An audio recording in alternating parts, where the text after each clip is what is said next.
Hello everyone, Seraphin here, welcome back for more Pokémon Soul Silver.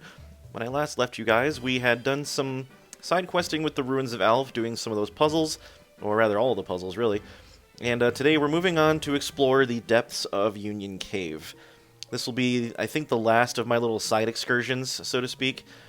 There's certainly not a great deal to do down here in Union Cave, but there is enough. There's a smattering of trainers, there's a good deal of cave area to explore, so we're going to clear that out today, and I'll get to show you guys something that maybe you're aware of, maybe you're not, depending on how much you've played this particular series, or this particular game, I should say, in the series. Is there anything over here in the water? I don't know. But needless to say, it's going to give us some valuable training experience also. As you might have noticed from recent battles that I've been getting involved in, my team is a little bit under-leveled for the time being. 15 Quagsire, huh? So I'm hoping to get bulked up just a little bit, enough that I'm able to handle most threats without having to worry too much about it. I'm not going to overdo it or anything like that, just enough pretty much. And we're going to go and use a Repel because I don't want to deal with pathetic little weakling Pokemon in this cave right now. So Union Cave is a lot bigger than it looks, let's put it that way. When you first come through here, you don't have surf, so you can't go in any of the water. You can go down in the basement in that first area up top that we went down, but you can't go very far down there. You can kind of look around, poke around in the edges, but in order to get through into those other outside entrances where the Ruins of Alph puzzles are, you need surf, obviously. So, and there's also another underground area that I think we've seen a little bit of. There's just something over here now, too. But that being said, we're going to explore the remainder of Union Cave today, and I'll get to show you just about all of it. And that is over this way. Let me see if that item is still there. I'm not sure where that item is supposed to be, actually. Why don't we go take a look around real quick. Oh, it's up here. It's actually right in front of my face. Paralyze Heal, interesting. Don't think I'll be needing that, but never hurts to have extra just in case. So this is the area, I think, where we go down to the next part of Union Cave. Let me see if it's actually the case or not. I might be thinking back to the original Gold and Silver days. Nope, here it is. So we have this stairwell here that you might otherwise have known was here. And we have trainers down here, of course. They're going to be about in the mid-20s, I think. Maybe lower 20s. High teens, we'll see. Marowak, eh? Oh, there we go, yeah, mid-20s. But Bayleaf definitely is, I think, the most in need of some training on my team. Even though it's 24, it's pretty right around where the rest of my team is at right now. It's my starter, and I need to get it bulked up. It's going to be... I'm going to be very reliant on Bayleaf/Meganium when it finally evolves to get a lot of damage done and to soak a lot of hits. Because that's what Meganium does best. It's basically a tank. Its defenses are certainly higher than its offensive stats, for sure. And I think mine actually has like a minus speed nature or something like that. I should know, but I forgot, so I'll take a look at it in a second. I'm starting to regret getting rid of Razor Leaf. I probably should have kept that, if I'm being totally honest with you guys. The nice thing about Magical Leaf is it never misses. And it has the same... It actually has a little bit more base power than Razor Leaf, but Razor Leaf has a much higher critical hit ratio, so it's actually, believe it or not, often more likely to one-shot KO things. Whereas this, as you can see, even against a Marowak of lower level than myself... Actually, that one just crit, didn't it? It takes 2 hits out of it. But hopefully that won't be a detriment for too much longer. The nice thing about exploring down in this cave is there's going to be a lot of water types and a lot of like ground and rock types. So Bayleaf will be perfect for scouring this particular area. Nothing to get right over here.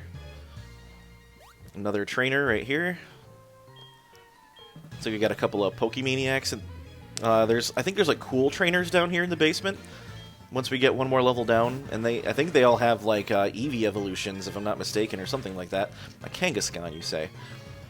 I'm gonna go throw up a Reflect real quick. Dizzy Punch. That's a signature move. I think Kangaskhan is the only Pokemon that learns that move. At least I haven't seen any other Pokemon that learned that move. All right, and then we're gonna drop. We're gonna poison this sucker. Rage, huh? That's not a spectacular move. My Poison Mist, let's try that again. Mega Punch has an abysmal accuracy rate, and I'm actually kind of surprised he tried to go for that. Although the AI doesn't really pay a whole lot of attention when it comes to movesets. At least unless they're like the Elite Four or something. I guess occasionally gym leaders will worry a bit more about their movesets than typical trainers do. Let's go ahead and heal ourselves up. And I'll start laying into him. I like Kangaskhan quite a bit. It's not like my favorite Pokemon or anything like that, but I'm a very big fan of its design. And it's quite good. It's not too shabby in the speed department. It's quite strong. It's pretty bulky. It's got a little bit of everything. I wish it evolved. That'd be really nice. Although, there is the, I guess I'm going to call it the urban myth of originally Marowak, a Cubone, being part of Kangaskhan's evolution line. I don't know if that's actually ever been corroborated by Nintendo, but the idea was that Cubone wears its dead mother's skull as a helmet. Obviously, we know that part already, but the idea being that it was originally a Kangaskhan baby, or something like that. I don't know if that's actually the true origin story there, but I believe at some point there was originally a correlation between those two evolutionary lines. And it's a shame they didn't bother to flesh that out. I don't know what the reasoning was for not, you know, I guess not diving into it necessarily, but not either elaborating or not making that the thing. I'm sure it might have been game limitations at the time, maybe. Who knows? Like I said, I don't know for sure. I might just be talking out of my butt here now. He's going to die from poison regardless of me hitting myself. I should say she, because every Kangaskhan is female, if you weren't aware of that. How they're able to reproduce when they're all female, I don't know. I don't believe they reproduce asexually, but maybe I don't know. Natural gift. What the heck does that do? Let's see. That is held berry. Yeah, we don't have a lot of berries for you to hold, so we're going to give up on that. Sorry, Bayleaf. Calvin, eh? Well, Calvin, you have been wrecked. My apologies to you guys if I'm sounding a little bit out of it today. That's largely because I've just got a dry, scratchy throat right now, and I can't seem to get rid of it no matter what I do. So I've been taking various things, drinking various things, and it hasn't really been putting a whole lot of a dent in it. So my apologies if my voice sounds scratchy or anything like that. It's not directly affecting my ability to do this, thankfully, so which is good because I'm actually a little behind on my recording of this series right now, so I don't need to be taking the time off to try to recover my voice when I don't have anything in the tank for you guys to watch. So we're gonna go up here first. There's an item ball here with an elixir. To this day, I still don't think you can actually buy elixirs and ethers and that kind of stuff. I don't know why that's the case. I'm sure I've talked about this before on this series, but it really irks me that you can't actually buy elixirs and ethers to restore your power points. I don't know why that is the case, that you can only get them from like hidden items. Never made a great deal of sense to me, and it's been that way since the first generation, so I'm sure there's some method to their madness when it comes to that, but I don't know what it is, and I'll probably never understand. There's an item up there for sure. We gotta go through this trainer lady first. She looks like a cool trainer, if I'm not mistaken. I bet you she's got Eevee evolutions. We'll find out. Yep, that's... Oh, Ace Trainer. I was close. Ace Trainer Gwen. She has an Eevee. Look at that. It's almost like I called it or something. Alright, we're going to throw up a Reflect real quick, because I don't know what this thing has. It's the same level as me, but Eevee's not terribly powerful offensive-wise, so... And then I'm obviously going to heal up real quick. Synthesize. Looks like we have a speed tie here, because I went first this time. It's probably going to sand attack me. Yep, called it. Good lord. All this thing does... You know, Eevee... I love Eevee to death, don't get me wrong. It's great, but it's a bit annoying. The nice thing about him using sand attack, though, is Magical Leaf doesn't miss, so... He can sand attack me all day long, and I'll still be throwing leaves at his face. So you go right ahead and do that, Eevee. Or quick attacking, it's fine too, I guess. It's not doing a great deal of damage to me, so... after Union Cave here, we're gonna get back on the road, I think. I'm considering stopping at the Slowpoke Well and grabbing a couple things from there. Oh, good lord. Good thing I decided to synthesize. There's a couple of little goodies in the basement of Slowpoke Well that we can grab now that we can surf. So I might stop and get that. We might go through the Ilex Forest again, but once we get back to Goldenrod, we're going to get back on the road. Because there's not a whole lot of side trekking left to do, really. It's my last synthesis, I just realized. Trying to keep my Bayleaf healthy here. I'm surprised he's not taking less damage from an Eevee of all things too, but it is what it is, I suppose. We'll go Magical Leaf. Now I'm willing to bet this lady has the Generation 1 Eevee evolution, so I bet you Flareon's coming out next. I would not at all be surprised. Yep, called that one. So we're going to switch out from that, because I don't want to deal with a Flareon right now. What do I have to deal with Flareon? Not a lot, really. I don't know why I kept Bellsprout with me. We're going to switch into Vulpix, I guess. Vulpix has Flash Fire, so if he tries to use a fire move on me, I'll just absorb it. Yep, there we go. Now, Flareon also has Flash Fire, so me trying to use fire moves on it is also a pointless gesture, but I can confuse this thing.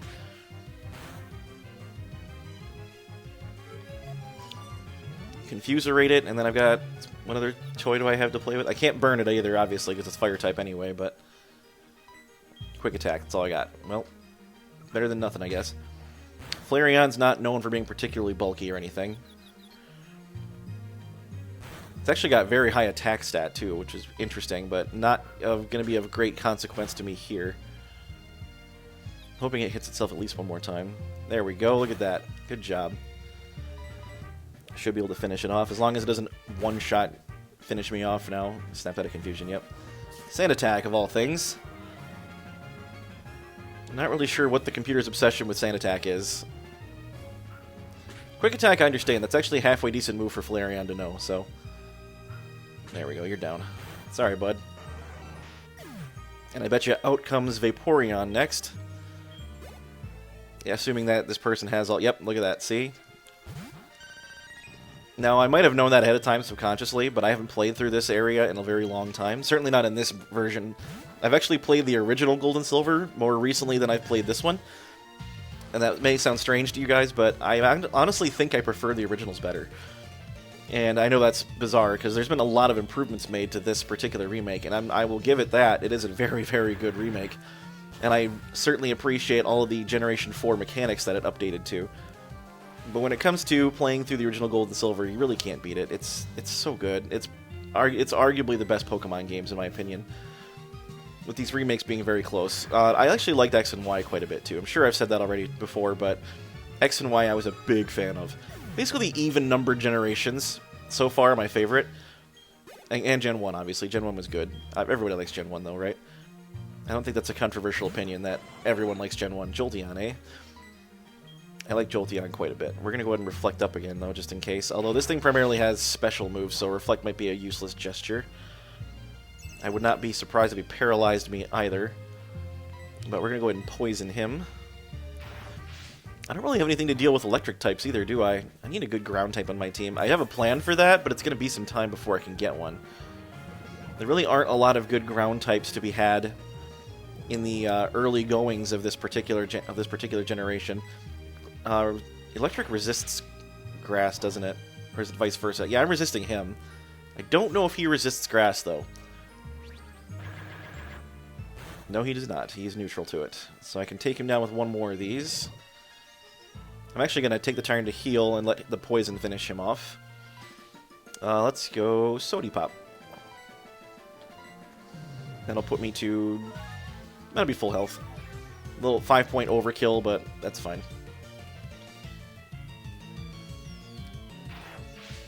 It is nice that at least I can have something that can resist electric, and I also resist ground with Bayleaf, which is very helpful.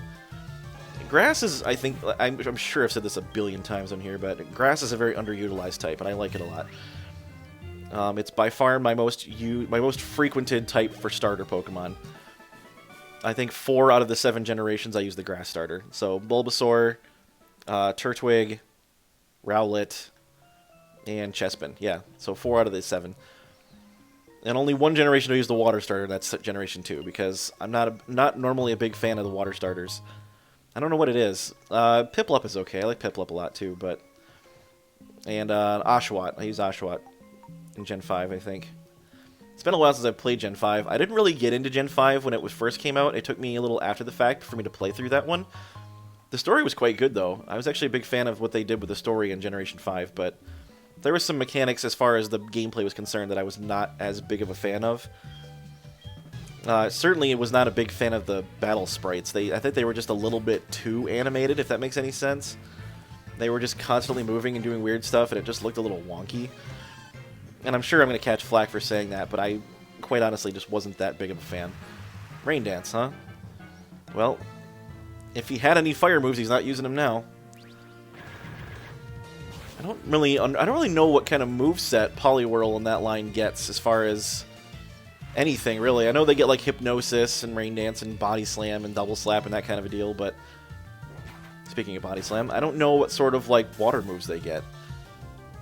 Other than like Water Gun or Bubble, I guess. Like, do they get Hydro Pump? Do they get like anything fun like that? I have no idea. I've never actually used a Poliwhirl, Poliwrath, that line at all. That could have been another choice I could have gone with, I suppose. But I opted not to do that. My mom is calling me, probably to tell me she has more money, more of my money that she spent. So I'm going to have at least one package to collect when we get out of here. That's fun. We're actually just about all the way through this already. There's not that much to do down here. There's just a lot of water and a little off-shooting cave floor areas. So if we go this way, there's... Oh, this is actually the end of it right here. So if this was Friday on your DS calendar, there would be a Lapras here, like a wild Lapras, and you could just walk up to it, encounter it, and battle it / catch it, kind of like you would with like a legendary Pokemon. It just kind of hovers out in here, just floats around, doing nothing. But because it is not Friday, obviously it is not here, so there's not a lot of reason for us to stick around. So we're going to go ahead and head back up the stairs and get out of here, and we're going to head out toward Azalea Town and take a quick little look at the Slowpoke Well. And actually, I hadn't gone down this pathway just yet, had I? I guess there's one more trainer down here to deal with, I think. Yep, there he is, another cool trainer. So we're not quite done with here. We just got to deal with this guy real quick, and then we get out of here. Ace Trainer Nick. Interesting. I think he has the entire Charmander line. So if he does have a Charizard, we're in trouble. It's either that or he has all the starters, the Gen 1 starters. Either way, though, I don't really feel like dealing with a Charmander with a Bayleaf, so we're going to switch in. Let's go into Arbok.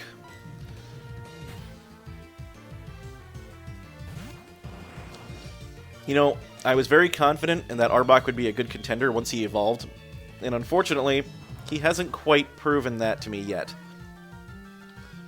So I'm back to the point where I'm still not sure if he's going to be a permanent member of the team or not. He's doing okay for now, and he fills a very vital niche that I need. I've got a halfway decent Dark-type attacker, and Poison, I guess, if the case ever arises that I need that. Rage, huh? Dragon Rage. I can only take one of those, unfortunately. It's very irritating that they learned that at such a low level, because not much on your team can handle more than one of those at this point in the game. Maybe if you had a really bulky Pokemon with a lot of HP, but... Yep, he's got all the Gen 1 starters. We're going to go ahead and glare this thing. Just because I don't like its face. I'm going to catch flack for this for sure, but I'm not a big fan of Squirtle. I never really have been. I don't know what it is. It's not my thing. Bulbasaur and Charmander I'm big fans of, but I've never been super big on Squirtle. We're going to go ahead and Screech him, actually, too. But I missed somehow. He's going all in on the defense here, huh? So I guess a Screech will just bring it back down to normal. Would you stop with that? I don't understand how a smokescreen means he can't hear me screeching at him anymore. That never made any sense to me either. Yeah, he's going to try to go all in on defense. That's not going to get him very far. Oh yeah, I paralyzed him, duh. Alright, that's 3 misses. Come on, really? Alright, you know what? Rather than trying to sit here and drop his defense, we're just going to switch into Bayleaf and take him down. Bayleaf is also paralyzed, but Magical Leaf is special, obviously, so it'll get right through all of his defense increases. That's another reason why I picked it, I think. Magical Leaf is special where Razor Leaf is physical, and I don't really have a great deal of special attackers on my team right now. In fact, I don't think I have any apart from Vulpix. So Bayleaf and Vulpix are for special damage. Everybody else is going physical at the moment. And then he's got Bulbasaur, obviously, for the last pick here. Can't poison him, so there's not a lot of point in me using Bayleaf, so I guess we'll just switch right back into Vulpix to burninate his face, as one does with Bulbasaurs. That probably won't do a whole lot unless he crits. He did not. Okay. I'm definitely faster than him, so we're going to torch this thing. So satisfying, Flamethrower. Very satisfying. Alright, goodbye, Bulbasaur. It's nice knowing you, pal. And that will be that particular trainer taken care of. I've got what? Dazzling Style? Is that what he said? I don't know, whatever. Let's see what's in this item ball real quick. Hyper Potion, sweet. Alright, so that is the basement of Union Cave cleared out. There's not much reason for us to be here any longer, so we're going to head out, and we'll move on to back to Azalea Town next time. So until that time, thank you very much for joining me up to this point. I really do appreciate it. We'll head out of here and get back on the road in the next episode. So until then, this has been Seraphin. Stay classy, internets.